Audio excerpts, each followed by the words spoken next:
There was some moments in the fight where you were saying something to the referee, you were complaining. What was that? He stuck his fingers in my mouth to lift my neck to get a rear naked choke right here. We didn't see that from where we were, but so you were just trying to alert the referee. Yeah, I was telling him, come on, dude. Like, the referee told him something, but it didn't change the fact that the position of my head, he almost, it didn't change the position, Feel like what was said? I told him this is my house. That's what I told him. I said this is my house, That's it. Nice. And I told him he's a dirty motherfucker too, for putting his fingers in my mouth and blowing his nose, and it's all good. So it's not over. It is over. Man, it's over. I don't hold. It's whatever. It's whatever. Nice. I told him he was dirty. Yeah. Mm-hmm. So couple quick questions. When Michael was here earlier, he did say he kind of apologized, getting the fingers, said it was unintentional, what have you. It was definitely intentional. I say what have you.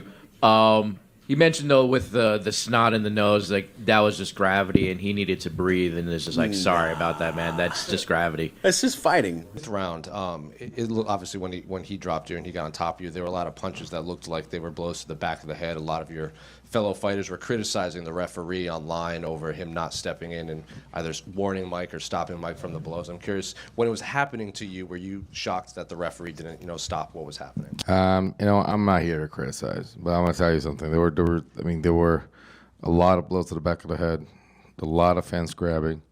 There was also some eye pokes, and I was telling him what was going on.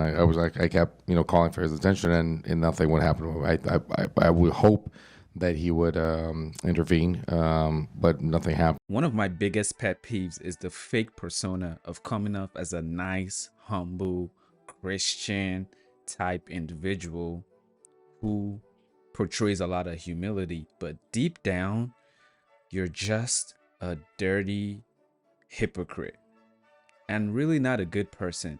And I feel like this is the definition of the type of person Michael Chandler has become.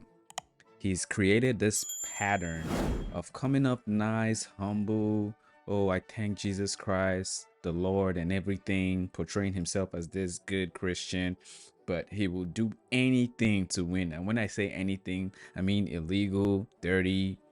He says things but then backtracks it when he gets some backlash. He doesn't stand on anything he says.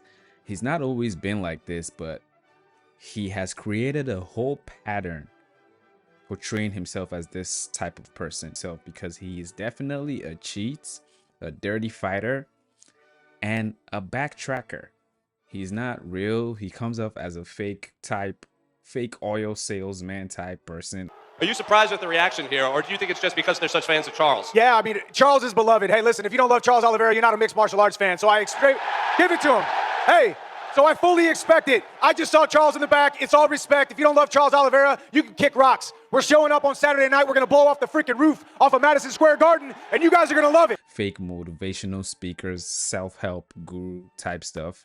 Let's go over this interview he had with Ariel Helwani, with Michael Chandler just being completely delusional and contradicting himself. November 16th, 2024 is my time. There used to be this knock on him, and you referenced it in the build-up to that fight and even in the aftermath that he was a quitter. Mm-hmm. And obviously I think he's proven that to be kind of 100% nonsense. Do you think there's any element of that left in him? I do. You do? I do. I'm not calling him a quitter. Okay. But I do know I didn't put myself in a position to fight him for long enough, to put pressure on him for long enough, to instill second guessing and doubts into his mind and his spirit for long enough for that exit sign to be found. This time, I think we will. So Ariel asks him, okay, yeah, there used to be this narrative about Charles Oliveira being a quitter, because back in the days, once he gets hurt, that's it. He loses the fight. And Michael Chandler used to say that a lot before their first fight.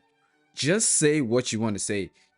If you want to call him a quitter, that's actually fine, but don't act like you're not calling him a quitter, but you're calling him a quitter. So it's like he's saying what he wants to say, but still trying his best to put on the nice, humble guy persona. Like you think he's a quitter, you think you can make him quit, but at the same time, oh, I'm not calling him a quitter. I just haven't put him he hasn't been put in the position for him to quit. like I said, it's this fake car salesman type persona, self-help fake guru type stuff where it's just full of contradictions and it confuses you and you think they're making sense because you're saying a lot of words but you're actually not. Like, not all these people who comment on it, like they would have wilted a long time ago, or they'd still be waiting, whatever the case is. And so I'm wondering, like, what you think is the greatest lesson you learned from this experience, the waiting. It's that you're not in control. You know, I think as human beings, we're sitting here and we're like, hey, this is my life and I'm in control and I'm going to say what I'm going to do. And I want X, Y, and Z to happen, so it needs to happen. We're not in control. And as soon as you're able to give up control and realize that all you can do is keep the main thing, focus on what is most important to you, whatever that may be. What is important to you is different than what's important to me. But as long as you are doing what is important to you, we can take opinions from the nosebleeds and you can take opinions from the naysayers. But ultimately, we are supposed to be and called to be running our own race. And All right, even though he started getting long-winded there, so Ariel is asking him what he learned out of the whole situation with waiting so long for the fight with Conor McGregor. It's been, what, almost 2 years now? And he actually gives a good answer, saying the most important lesson he learned is he's not in control, because we really aren't in control of things. No matter how we want things in life, you know, it plays out how it plays out. You know, God, whatever you believe in, nature, whatever, things play out how they play out. You can do whatever you want to do, but they play out. Good answer. But then eventually, in the same space, this man just goes ahead and contradicts himself. of course, but overall, they say patience is a virtue. Yet when you show extreme patience, you also get criticized for that. So at some point, you get criticized no matter what. And yeah, maybe a part of me wanted to sit out. Maybe a part of me needed to sit out. You didn't want to sit out, Chandler. You didn't want to sit out. You went on a whole tour. You went everywhere you went. Any interview you had, you took the opportunity to call out my Conor McGregor, winning WWE. And I still got one dude on my mind! Conor McGregor! Get your candy ass back to the octagon! We got some unfinished business, boys! Conor pulls out. He looks like he's not even training. He looks like he's on drugs. He's always drunk, partying.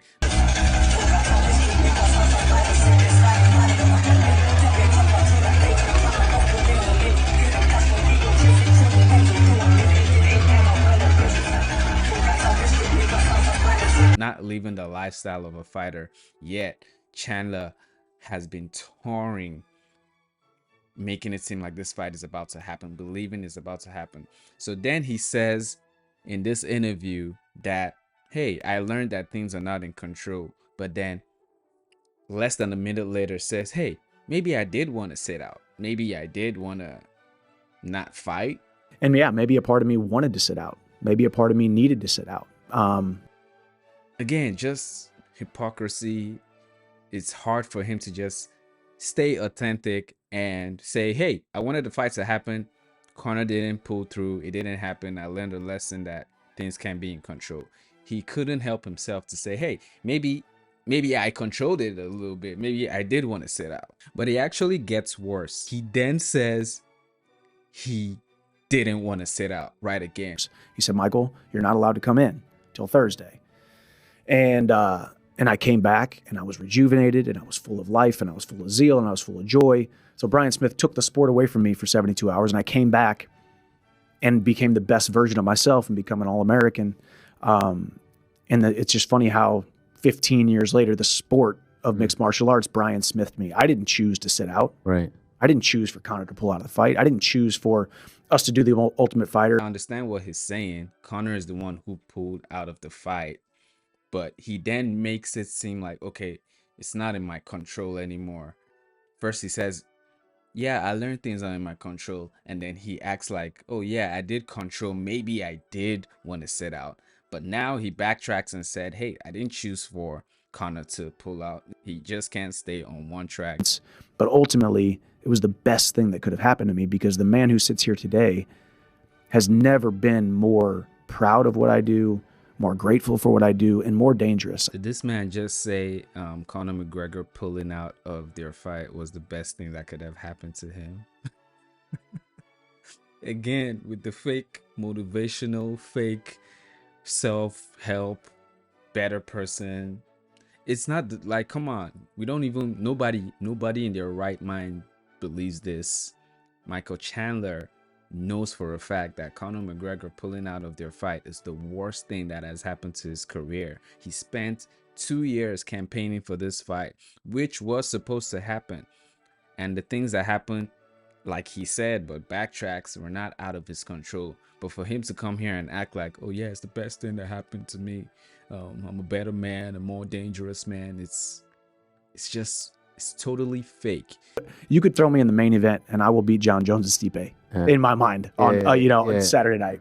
Probably not true, but you know, that's just the way I feel about it. So if a bad thing happens to you but a good thing comes from it, was it really a bad thing? And it's just it's been beautiful, man. It really has. I mean, I'm sorry, but it's laughable. You see how he said something delusional there? Throw me in the main event versus John Jones or whoever, and I'll beat them. And then he caught himself saying, totally not true, but you know what I mean. But then he goes ahead and says, which is true, good things coming out of bad things is a good thing. What is the good thing that's coming out of the Conor McGregor fight not happening? There's not one good thing. He spent a lot acting like there's some good thing that came out of this, talking about it in a motivational way, but he hasn't even said what the good thing is. The good thing is he's a better fighter. He hasn't proven that yet. He's just saying words. The first part of this video, Michael Chandler being delusional, calling Charles Oliveira a quitter still, even though he lost to him, but at the same time saying, oh, he's not a quitter, saying, hey, what happened with the fight with Conor McGregor falling out was out of his control, but at the same time, hey, maybe he did want to wait out, but at the same time, you know, he couldn't control Conor McGregor pulling out, being all over the place. Now we get into the actual fight with Charles Oliveira, which a lot of you already know about by now. Spent the whole fight cheating. First thing in round one, he's eye poking Charles Oliveira. Now, granted, this might not be on purpose or anything, but he starts the fight being dirty. Okay? You look at it in slow-mo, rubs Charles Oliveira's eye. And Charles Oliveira did complain about it, said he had some type of blood clot, and we'll play all the clips, all the reactions after this, so just stay with me. The next crazy thing he does is holds onto the cage while Charles Oliveira is trying to take him down. Right there. Trips him. He's supposed to be on the ground right there. His hand is literally hanging onto the fence of the cage. It's like he doesn't even care. The man just would do anything to win this fight. Mind you, this is someone who we just watched trying to be motivational, trying to be humble, trying to be a Christian, a good guy, but then gets into the fight with the so-called person who still has a quit in him and is just cheating. Okay, so first he eye pokes him and then holds onto the cage while a takedown attempt is taking place. Crazy. Take a look at this, okay? Look at that transition. Look at this guy right there, hanging onto his gloves. Charles Oliveira is supposed to be landing ground and pounds. Now he can hold his hands, which he is, with his right hand there, but his left hand is hooked into Charles Oliveira's glove, cheating. Look at this. This man is such a dirty fighter, holding onto the cage while Charles Oliveira is trying to adjust himself. And Keith Peterson, this guy, now I believe what Dominic Cruz said about him. And I looked him in the eyes and I said, because I need you for this. And I shook his hand and I remember, yeah. And my experience of him was smelling like he had been out all night the night before, like cigarettes and alcohol. He just taps in, you know, hey, like, look at this. Look at what Keith Peterson does. Just taps in like, hey, just flings him. He's not even making sure he takes his hand off the back of the head. Shots go 1, 2. That one's by the air. 3. Okay. Gives him a little time. 4. Side. Okay. And he keeps doing this for a while. But guess what? while he's doing this, look, another one. He just started going. And do you know why he started getting comfortable? Because Keith Peterson is standing here. The referee is here. Right here on top. Look at Charles Oliveira's coach, the camp. They're going crazy. Keith Peterson is right here watching all this happen. But Chandler doesn't care. Mr. Christian, Mr. Humble Guy, Mr. Humility, true class athlete, but just a dirty cheater. Keep another one. Maybe that one was at the side. Okay, now he places him. Another one directly at the back of the head. Look up Keith Peterson. Keith Peterson is right here. Okay, now he warns Chandler. After landing like what? I lost count. I was counting at the beginning, but I lost count. Take a point or something, okay? But no. Hey, guess what? Does it again. But Keith Peterson, he just lets it slide. Like it's crazy. Okay. This is Mr. Humble Guy. Look, another one, back of the head. Another one, back of the head. It's ridiculous to watch. Okay. Another time that he just grabbed the cage. Let's watch this transition. Yep, there he is. His hand right there, holding the cage, refusing to go down. Will do anything to win. Michael Chandler, such a dirty fighter. Let's move on. Okay, look, holding onto the cage right there. Now he loses the grip. 2 fingers inside Charles Oliveira's gloves. Cheating. And guess who's right here? Keith Peterson. It's like at this point, you can't even excuse it. He knows exactly what he's doing. Several times, round 2, round 3, now we're in round 4, and he still has his fingers in Charles Oliveira's gloves. Do I need to say anything? Do I need to say anything? That was the worst one. At this point, I honestly think he was just trying to paralyze Charles Oliveira. Boom, right there. Charles Oliveira's head is already on the octagon, on the platform, but his head bounced. That's to show how much force Michael Chandler used to the back of the head, not the side, nothing, not the back of the ear. Yeah, the back of the head. Nasty stuff. Keith Peterson, he's standing there. Just keeps going, keeps going, keeps going. Ridiculous. Just bad. Look at Keith Peterson. What is he doing? I'm not sure what he's doing. Still going. Every single shot landed is at the back of the head. He's trying to take Charles Oliveira out with back of the head shots. Just dirty. This is the humble guy, the nice guy. Michael Chandler cheated against Dustin Poirier as well. So let's rewind a little bit and see how that played out. Pouring his snot all over. Look at that was on purpose. He said it wasn't on purpose. That was on purpose. Nasty. Nasty. Ugh. I almost threw up. Now the worst one. Fish hooks him. Acts like he doesn't know what he's doing. Just a nasty, dirty cheat Michael Chandler is. He comes off as this nice guy. Look at that. Another fish hook. How can you even do this? So then after the fight, Michael Chandler goes on this interview and humiliates himself even more. Talking about he didn't really get any damage from the fight and that he let Charles Oliveira win the first round. Just navigating and actually letting the fight progress instead of forcing myself into the fight. Let the fight progress, and if he lands a shot or I land a shot or whatever it is, let's just get in here, let's move around a little bit rather than going right into the fire. Instead of trying to force my way out of the position, I was completely okay saying for the first time in my life I conceded a round. I let him stay on top, and I let him win the round because I had 20 more minutes to fight. It matured so much that I let the other fighter win a round. It's not even a thing. I don't even know if he catches himself when he says ridiculous things like this.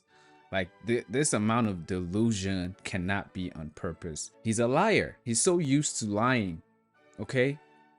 He's used to like just saying mumbo jumbo, bunch of words, trying to be deep every time that he doesn't catch himself anymore.